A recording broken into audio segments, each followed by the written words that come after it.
Hey everybody, welcome back to homerecordingmadeeasy.com and here on my YouTube channel. And today I'm going to do a video to show you how to take a VST drum software such as Easy Drummer 2 or Superior Drummer or Stephen Slate drums or Addictive drums or any one of these VST drum instruments and enhance the sound of them in your DAW so they can sound a lot more alive, a lot more rockin', a little bit more polished, a little bit more professional sounding. So I get this question every so often. I've gotten it 2 or 3 times in the last maybe month or two. And although I just did a video recently on how to add analog processing to an acoustic drum kit to give it some warmth and some vibe, which is pretty similar to what we're going to do here. People have asked me specifically, can I show how to do it with a VST like Easy Drummer or Superior Drummer? So although I don't have Superior Drummer, I have Easy Drummer 2, and that's what we're looking at here. And this is just a basic stock kit that comes with the program, and you can, it's just a basic kick snare. You know, sounds pretty good on its own. I picked a little song here, down here you can see, and I dragged that onto a MIDI track here in my DAW, which today is Cubase 8 Pro. And so what I've done here is in the mixer view, and all these VST programs are going to be similar, I used and chose to multi-track out into my DAW each individual instrument or each individual element of the kit so we can treat it separately as opposed to having it come out on one stereo track, which is the way it's defaulted. So in Easy Drummer 2, here you have a kick in mic, kick out, snare top, bottom, hats, toms. All the toms are in this particular preset, in this particular kit, are all subbed out to one stereo tom track, overheads and ambient or room mic. We're not using the last 5 tracks. As you can see, the faders are down at 0. So you would, on Easy Drummer 2, and all these programs again are similar, you'd come down and you would choose you'd set each one of your outputs for each element of the kit. So for example, the kick in is on output 1, the kick out is on output 2, the snare top is on output 3, etc., etc.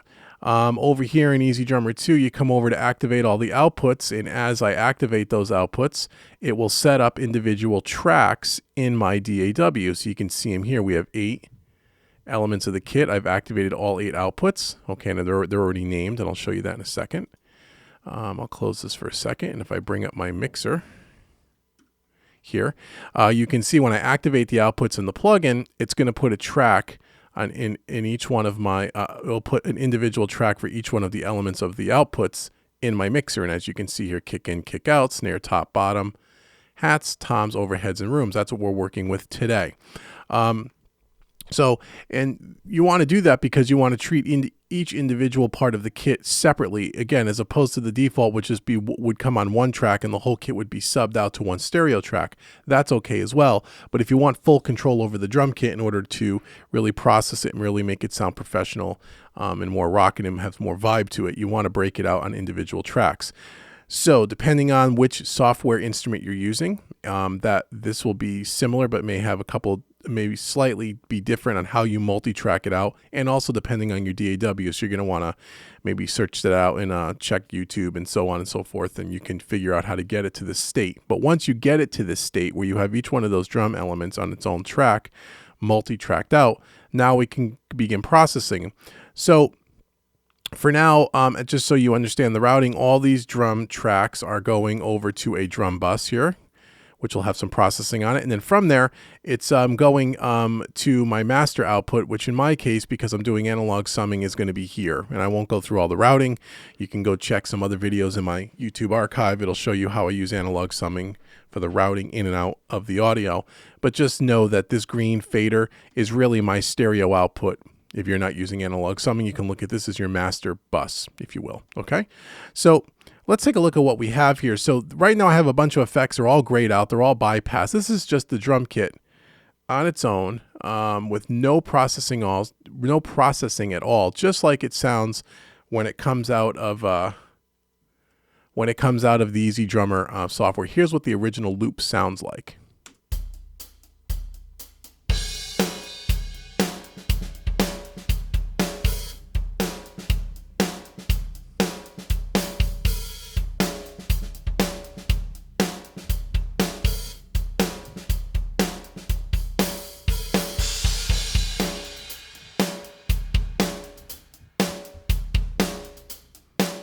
Okay, not bad. Sounds pretty good on its own. I mean, that's a well-recorded drum kit. It doesn't sound bad at all. But we can make that sound a lot more rockin', have a lot more vibe to it. And so what I've done here, I did some processing. So the very first insert that I'm using here, or let me just set up my master bus. So the master bus, which is right now is bypassed. I'm using the first plugin in my chain. I'm using some console emulation. This is the Waves Nls Bus. I'm using this on the Neve setting, emulating the Neve console. I did a video on this. So I did a review on this plugin not too long ago. Go search my YouTube videos and you will see that to know how this works. But right now it's in bypass mode. And also on the master bus, I'm using the Steven Slate FG Mu, which is an emulation of the Fairchild compressor. Right now this is again bypassed. Okay. And we'll turn those on in a few.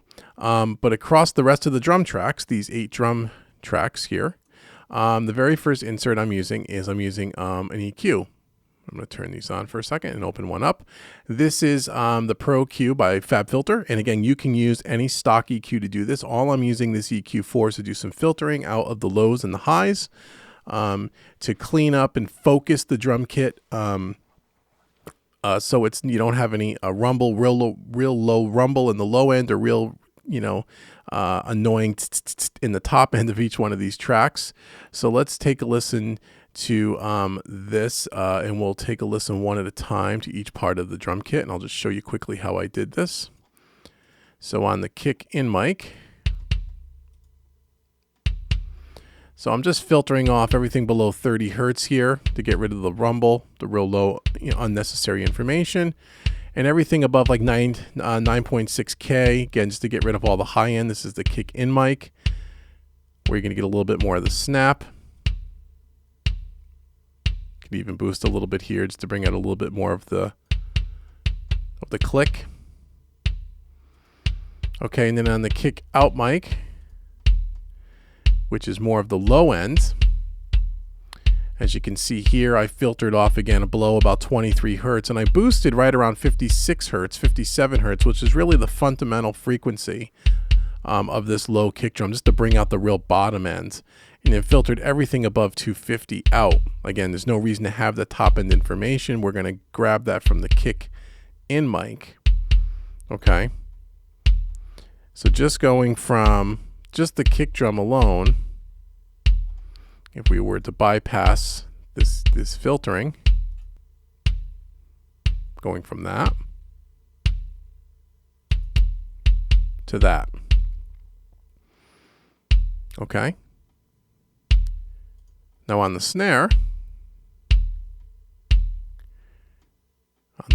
top mic, let's get down here to where we can actually get some snare, would be helpful. So again here, same kind of concept, just rolling off some real low end. I mean, this was already filtered during the recording process. You can see there's not a lot of information here. So I'm just rolling off around 108 hertz. Taking out some of the ringing at about 530 hertz. That nasty ring that was in there. Right there. Pulling some of that out. About 3 dB. And then again, rolling off around almost 14K just to get rid of the real top ends. We don't need that information. Again, it focuses the snare drum. Gives it a nice focus. And we could even boost a little bit of the fundamental frequency, which is going to be right around here. Right around 186, a couple of dB there. Okay, now we have the bottom mic. Brings in a lot of the crack. So let's hear what that does. So again, rolling off around 272 hertz, getting rid of all that unnecessary stuff in the bottom end. Also at around almost 13K. To get rid of all the real high noise. Again, focus that snare drum. Then you just blend it into taste. Let's go back to the beginning. We're in the tom section. Let's loop this around to somewhere where it makes sense to do this. Okay, there we go. Okay, now on the hi-hats, Same kind of thing, rolling off the real low end, rolling off the real top end above 14, 15K, just to keep this hi-hat focused.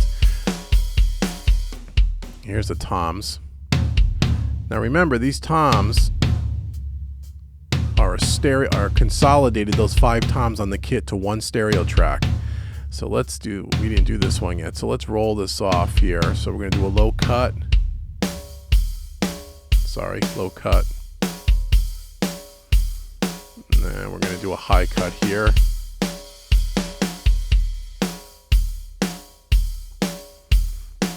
Change the slope a little bit, it'll come around to that tom section again.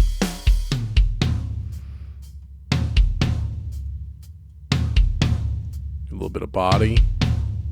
A little too much. Gonna roll off the...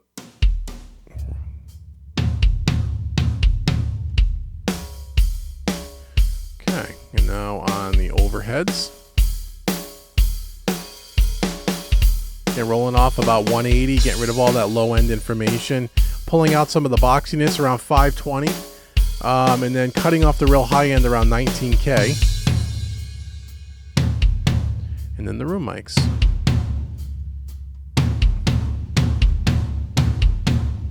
Same thing, rolling off the low end, pulling out the boxiness around 500 hertz, and rolling off around 12K or so. So once again, what you can hear, let's hear the whole effect of before and after, just the filtering alone and the subtractive EQ with a little bit of boosting in a couple of the tracks as you saw. We went from this, with it bypassed,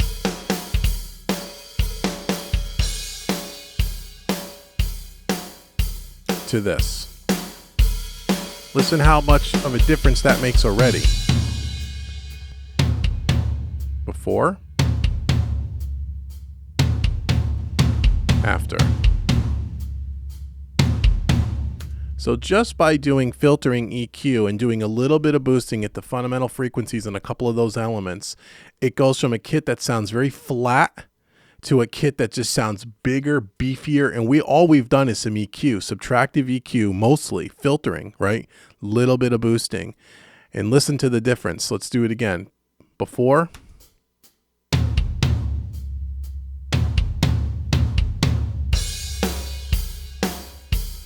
After.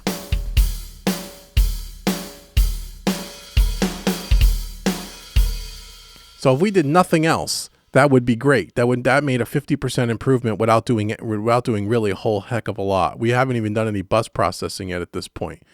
So now the next thing that I did in the chain here was ran the Slate Digital virtual tape machine, and you can use any tape machine, but as you know, I love tape emulation. It gives a nice compression and a nice just analog vibe and warmth to this. Okay, so again, put them across all the channels. You can use a Waves tape machine, any tape machine you want. Listen to the difference of what this does just by bypassing.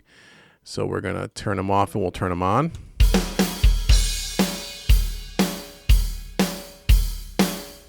With the tape.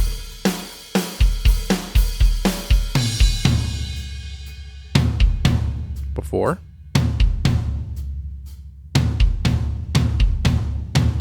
After.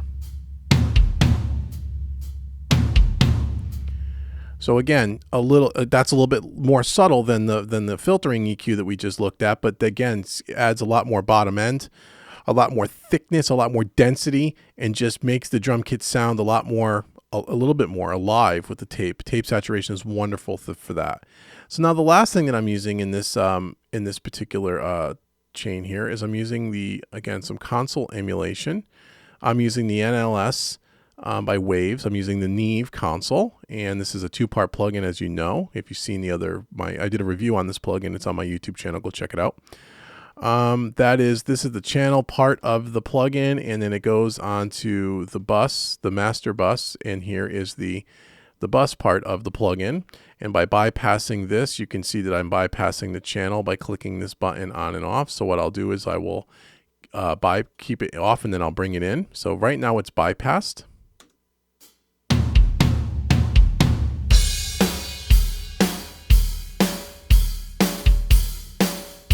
With it engaged.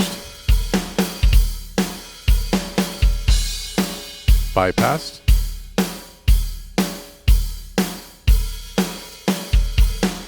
Engaged.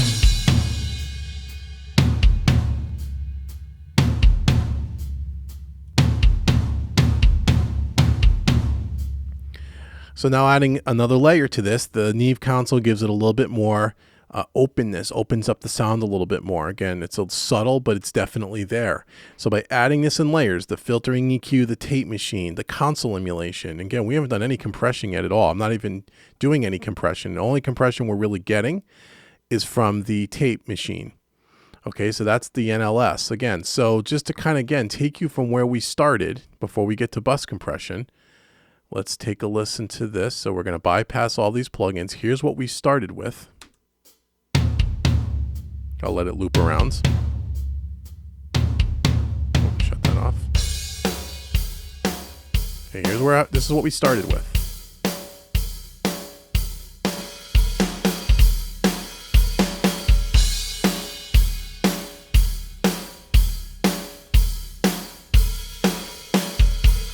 Okay, so big difference in the drum sound already. And again, this is not mixed. These kicks are probably a little too high. They need to come down a little bit. I really haven't played with this. I'm just kind of showing you this as an example.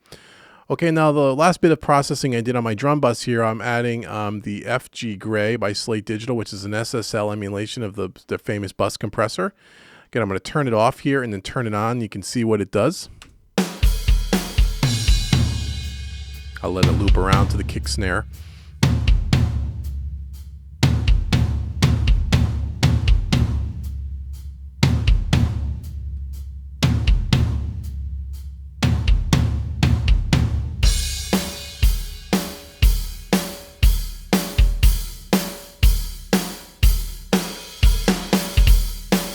Before, after.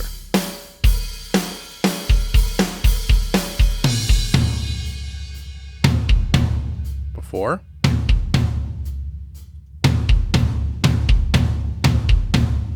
listen to how much that really pulls the drums forward and really makes them, gets a nice coloration to the sound. And again, we're only compressing about 2 dB and the makeup gain is at 0.9 dB. So I'm not even bringing really any makeup gain in here. Everything just pulls forward and lifts up and just really gives it some nice grit, which is what this compressor will really do for you. Okay, and then last but not least, on the bus, I'm using the FG Mu by Slate Digital, which is the Fairchild emulation to kind of give it some color. Now, what you're going to notice is the threshold is turned all the way down. There is no compression happening here at all. I'm just running the signal through this to give me the coloration of the tubes and the transformers, which, because it's a tube style compressor, you're going to hear the topping get a little bit brighter and a little bit more tube sizzle at the top. That's what this compressor is known for. It really adds some warmth and a lot of coloration, but there's no compression happening. So right now it's off and I'll turn it on. You can listen to it. I'll let it loop around again to kick snare.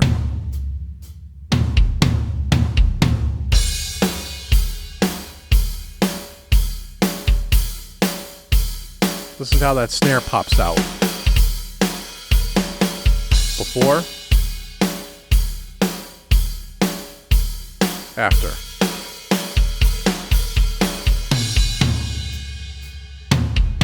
Before, after. So that is the FG Mu by Slate Digital, and again, you can use any kind of compressor. And if that wasn't, if you didn't like that coloration and you found it was a little too bright, you wanted to keep it a little bit more warm sounding, you can just take this plugin off. But that's how you go from taking just a standard, VST drum software and turn that into something that just sounds a lot more big and a lot more alive. Again, at the beginning, go back and rewind the video, you'll hear again that the drum kit sounds good on its own straight out of the box, but it's a lot flat, more flat sounding. And as soon as you start adding some of this vintage processing, and again, we didn't compress anything except the drum bus and the master bus, and we're not even compressing the master bus. We're just using it for coloration. The only real compression we have going on here is the FG Gray and what little compression you get from the tape machine. But you can see by just doing some EQ filtering, add some tape emulation and a console emulator with a bus compressor, how you can take a VST drum kit that sounds kind of flat and not so exciting and turn something that sounds a lot more vibey, a lot more rocking, and a lot more interesting sounding, at least to my ears. So hopefully that was helpful. Hopefully that answered the few subscribers' questions that sent me in and asked me to do this video. So for more tips, more training, more tricks of the trade of mixing and mastering, so on and so forth, head over to homerecordingmadeeasy.com. Click on the products page, check out the Made Easy products. Super, super affordable training, high quality training, lengthy training for the most affordable price you will find anywhere. For less than a couple of cups of coffee or 3 cups of coffee at your local Starbucks, you can get anywhere from 6 to 10 hours worth of training and mixing, mastering, EQ, compression, so on and so forth. So head over there, check that out. Let me know what you think about that website and Home Recording Made Easy and the Made Easy series. And if you have any comments or questions, leave them below underneath this video in the comments section. Thank you for liking. Thank you for subscribing to the YouTube channel. I hope this was helpful for you. Share this with others. And until next time, this is Dave from VisionRecordingStudios.com and HomeRecordingMadeEasy.com. And I'll talk to you guys all soon. Take care.